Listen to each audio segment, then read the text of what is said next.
Good morning, you guys, it's Karen, and today we're talking about the Ordinary Retinoids. I put a post on Instagram and Facebook asking if you had any questions, and I've got quite a few questions because I get asked questions on YouTube probably once a week about tretinoin, retinoid, retinols, and more often than not it's about the Ordinary regime or the Ordinary collection. I don't talk about them very often, not because I don't recommend them at all, but there's one product I really like, but there's some that I just don't get on with at all personally, and I'm using something different. So I'll tell you all about that, and I'm going to give you the order of strength, etc., because that's one of the biggest questions. Let me first tell you what the Ordinary don't offer. They don't offer a prescription strength retinoid. Retinoid is the overarching name for any kind of vitamin A skincare product. And the gold standard product would be tretinoin, which you're probably familiar with. So tretinoin, there's others like Tazorac, they are retinoic acid, and they are prescription only retinoids. So they're not available on the Ordinary. They are actually the ones that have the most evidence behind them. Second to that is retinol, which also has a lot of evidence behind it, but retinol is not a prescription retinoid. It has another step to convert to retinoic acid in the skin, so it's weaker, and it may take longer to work on your skin depending on the strength you're using. So the Ordinary have two classes of retinoids. They have retinol, which we've just talked about, and they have 3 different strengths of retinol in squalane, and then they have gram-active retinoid is the name of their other offering, it has an ingredient in it called hydroxypynacolone retinoate. I first did a video on this 3 years ago in March 2017, and in that video I talked about this ingredient hydroxypynacolone retinoate because it was just becoming popular then because of the lunar night oil by Pestle and Mortar. So the gram-active retinoid by the Ordinary has hydroxypynacolone retinoate in it, which is a retinoid ester. So that means it is a diluted form of a retinoic acid, but it's something that's believed to attach directly to the receptors in the skin. The problem with this product is there is no research. There's no reliable research. There's no proper clinical trials. There are a few lab studies. There is a little bit of evidence that shows that it isn't as irritating as retinol.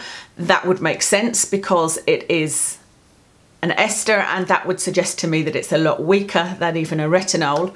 But there's been nothing comparing it to tretinoin, comparing it to retinol. There's just no evidence behind it. But it's an ingredient that looks promising. So one of the most popular questions that I get about the Ordinary retinoids is which one is the strongest? And that's the question I got this time. Which one is actually the strongest?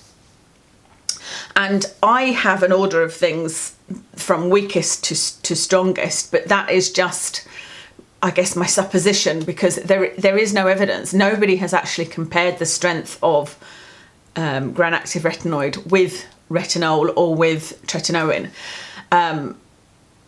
So you can only really guess from the fact that people don't get irritation and from how a retinoid normally works. It does normally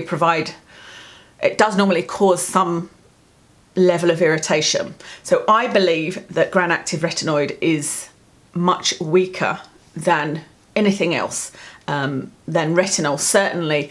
Possibly I would put it along the same lines as a retinol ester, but it is promising and it could well be proven to be more effective, but at the moment the evidence isn't there. So the weakest, in my opinion, is the gram-active retinoid 2% in squalane, followed by the gram-active retinoid in 5% in squalane, and then stronger than that I would say is the gram-active retinoid 2% in squalane, and then stronger than that is the gram-active retinoid emulsion 2%. So you might wonder, well, how can a gram-active retinoid 2% be stronger than a 5%? But the reason is that in the emulsion there is an encapsulated retinol. So retinol, remember, is the one that is a proven ingredient, and that is included in the emulsion, but it's not in any of the ones based in squalane.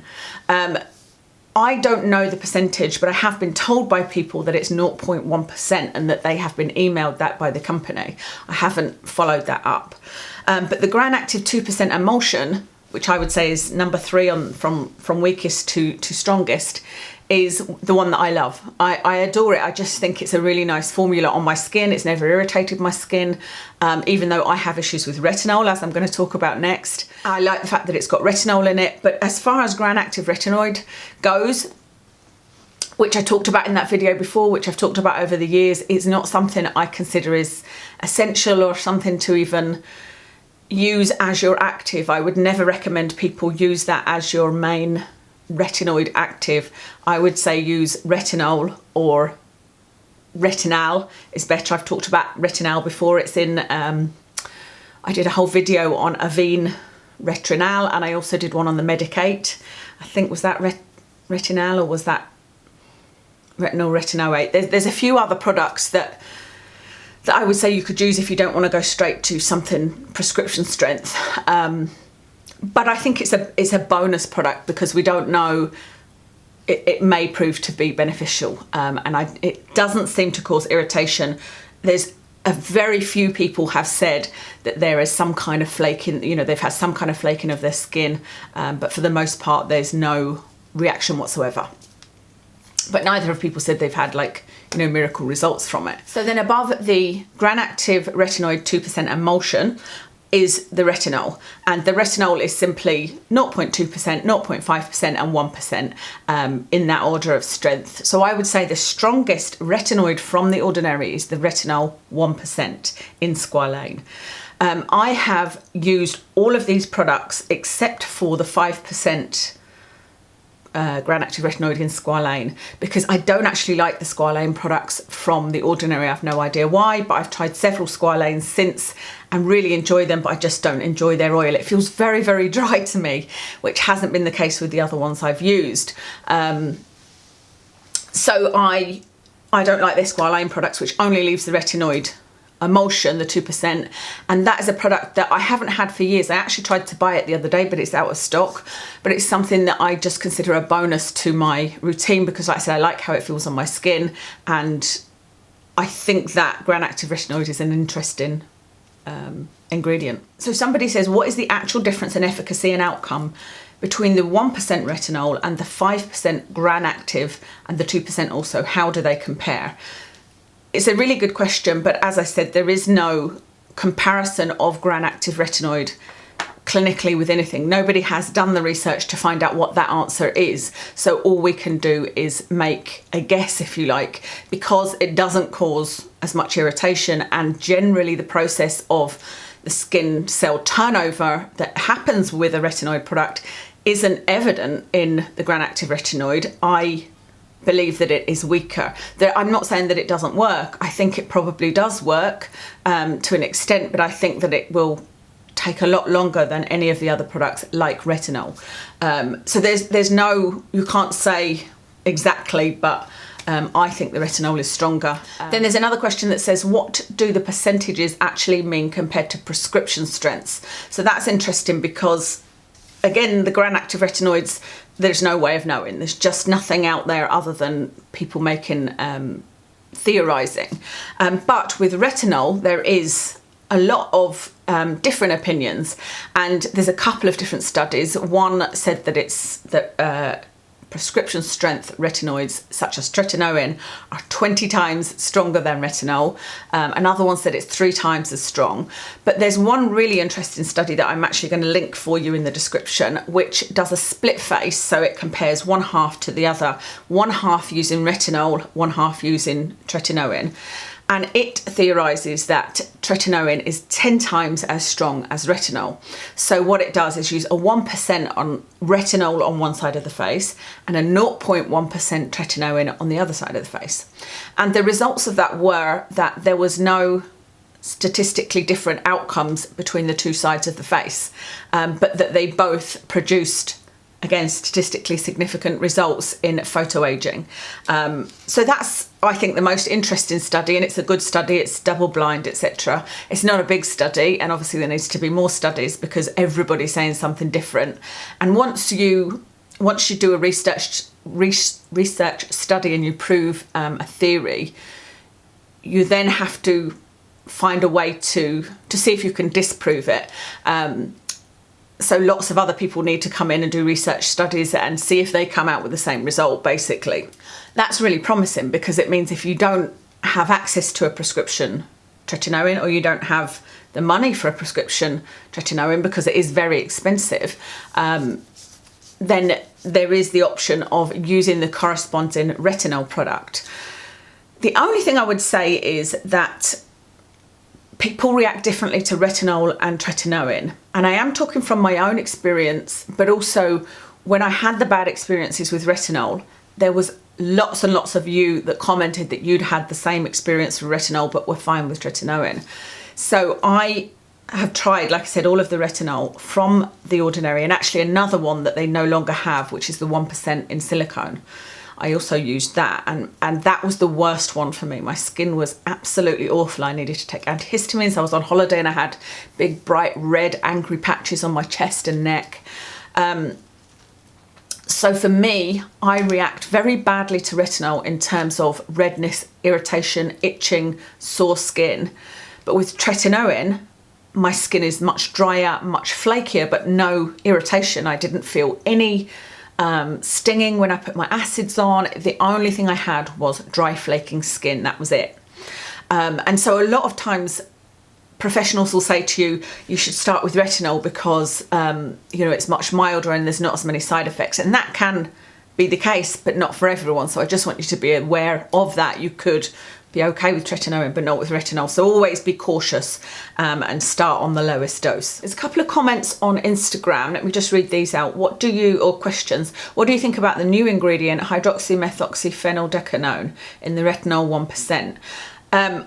I've seen that ingredient many times in all of the Deciem products. It is in, for example, the Squalane cleanser, I believe, and so I'm not aware that it's a new ingredient in the retinol 1%, because like I said, I don't actually use their retinols. But I guess my question to the person that left that message would be, are you concerned about it? I had a quick look up and it doesn't appear anywhere as an irritant, and it doesn't appear anywhere as a wonder product. So it's just another ingredient in the retinol, and it doesn't look like there's any issue to it. Like I said, I haven't done any deeper research in that, but I would like to know is there a concern for that ingredient, or yeah, I'm not sure. It doesn't seem to be any issue to me. Lucas says, I don't like the fact that you have either oil or emulsion. I would prefer a cream or a gel as well. Otherwise, for that price, okay. Yeah, I don't like the fact that most of their products are in squalane, because like I said, I don't like their squalane. And so if they did a 0.2% retinol in a cream or an emulsion, even, because I like their emulsion, but a cream and emulsion, maybe even a gel, I would probably try it, to be honest. So I would agree with that. Andrew says, I miss the 1% retinol in silicone. I loved that product. I use the 1% squalane and I think it's okay, but not getting the same feel in the morning after. How much do you think the carrier formula affects the delivery of retinoids? I think it definitely affects the delivery. Of course it does, because you know, it's been shown that encapsulated retinol causes less irritation. So definitely the formula makes a huge difference. But I also think it's about finding a product that works for you. Just like I was saying there about some people will react to retinol, some people will not be able to tolerate tretinoin. It depends on your individual skin, how damaged your barrier is, how much you use, how often you use it, what kind of weather and climate you live in. You know, there's many different aspects. So it's about finding what suits you, not just reading, this is the best formula. And that's shown here because Andrew's saying he preferred the 1% retinol in silicone. And for me, that just wrecked my skin. And the 1% in squalane, my skin didn't react quite as badly as with the silicone. So I think that's very individual. But it says, I see the US has approved a new Tret lotion, which is supposedly less irritating, called Ultrino. I haven't heard of that, but that's really interesting and I will look into that. There's two questions about which one is best for a beginner and which one should you start to use. I'm assuming that this question would come from somebody that has never used any acids or any retinols or any retinoid products. So if you're at that stage and you're just getting into skincare and thinking I should use something for whatever issues you have, because actually retinoids tend to work for most issues. I can't think of an issue they don't work for. They work for pores, for texture of the skin, for pigmentation, for oiliness, for blemishes, for fine lines. You know, they work for everything. The difference being if you use a very weak retinol versus a prescription strength strong tretinoin, it will work quicker. The tretinoin will work quicker. So the one I would suggest you start on is the Retinol 0.2% squalane. I would ignore the gram-active retinoids personally, and like I said, I would never rely on them as an active because there's just no proof.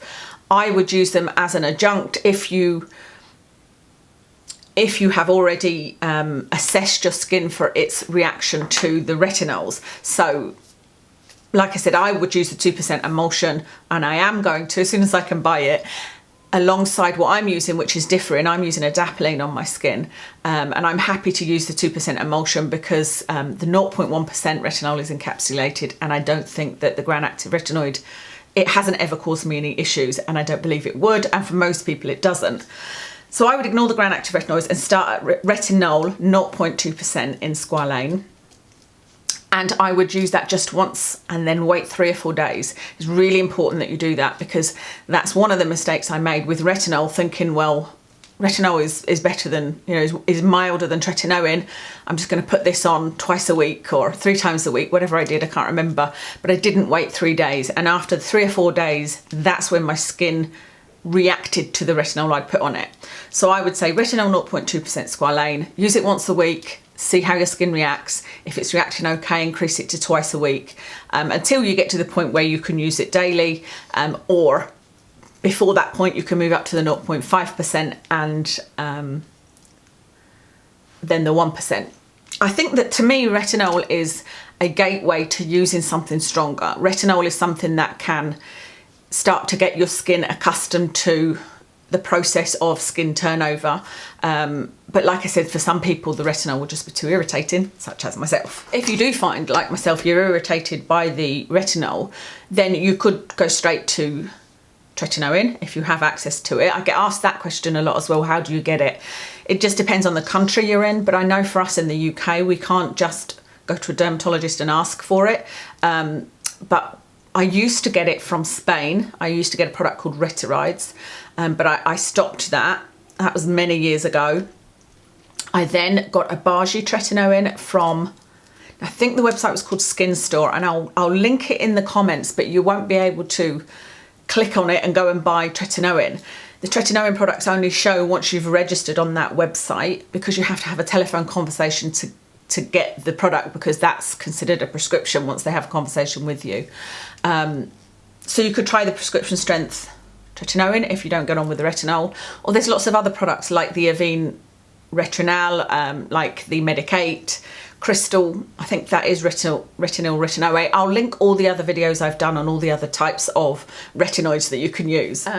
Which ones are suitable for each skin and age? I don't think there is a skin type that it won't work for, because even with dry skin, although this gives you dry skin or can give you dry skin, the retinol in squalane not so much, because it's got the squalane in it that's going to help with that, but tretinoin will give you dry skin. But in the long run, it's actually going to help your skin retain water. So I don't see a skin type that couldn't use it, and I don't really see an age that couldn't use it. It says, are they best to use at night, and can you use other products with them or just on its own?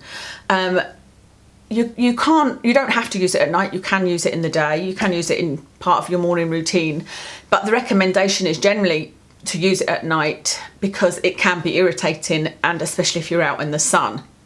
So there's not really any reason to not use it in the morning, depending on what you're doing with your day. If you are a gardener and you don't wear a high SPF, then I would definitely not use it in the morning. But if you're sitting in an office and you use a good SPF, that everybody should be doing that every day, then I don't see any issues with using it during the day.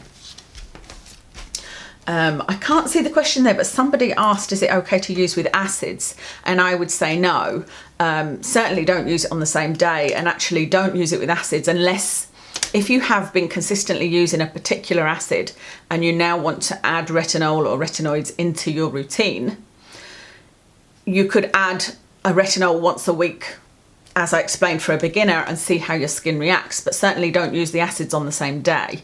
2 reasons. One, any kind of retinoid or retinol is likely to irritate your skin, and acids are slightly irritating also, so you don't want that double whammy. But also acids are bringing the pH of your skin down, and actually retinol and retinoids work better at a pH of about 5.5 to 6. So I always use my acids on a different day. Another question is, can you use it near your eyes and can you use it on your neck?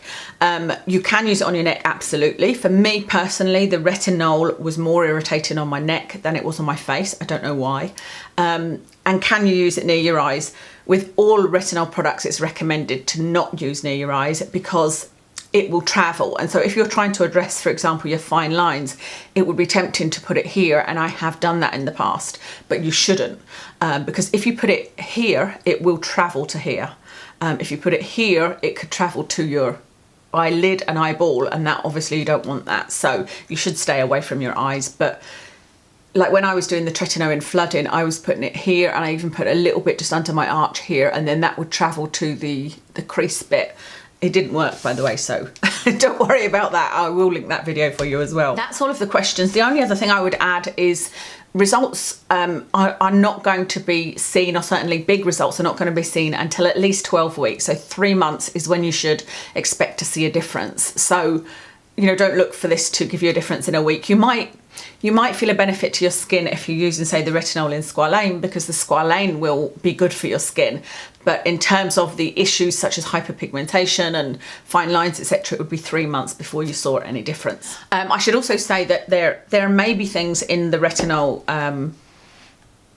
in the retinoid products from the Ordinary that could be irritating aside from the retinoid in the product, aside from the retinol. So some people might say to me, it might not have been the retinol you were allergic to. I may have been allergic to the, they've got some other things in there that, like, there's a Tasmanian pepperberry and things like that. But actually I tried other products, lots of other products from other companies with retinol in it. It's definitely the retinol that irritates me. I think that's everything to tell you about those products. I hope that that was a little bit enlightening for you. I'll link the other video that I did 3 years ago. Although I watched it this morning just to see what I had said, and I was a little bit like, oh, I was saying that retinoids, I was talking about retinoid as if retinoid was tretinoin, but like I said, retinoid is actually the overarching name for all of the products, and I knew that. It's just the way it came across was as if retinoid was tretinoin, and I think it's because that's how people talk about it. But anyway, I'll link that video for you in case you want to find out some more information, because I talk a bit more in depth about the studies there or the lack of. So yeah, that's everything. Let me know if I've missed any questions, or if you've got any questions, please leave them in the comments and I'll do my best to answer them. And let me know which is your favourite. Do you use any of them? Have you seen results with them? The reviews, there are a lot of reviews that are good about the products, even the Gran Active Retinoid. But with the Gran Active Retinoid, I would say the results are coming from the squalane. But let me know what you think. So let me give you a quick rundown of my makeup.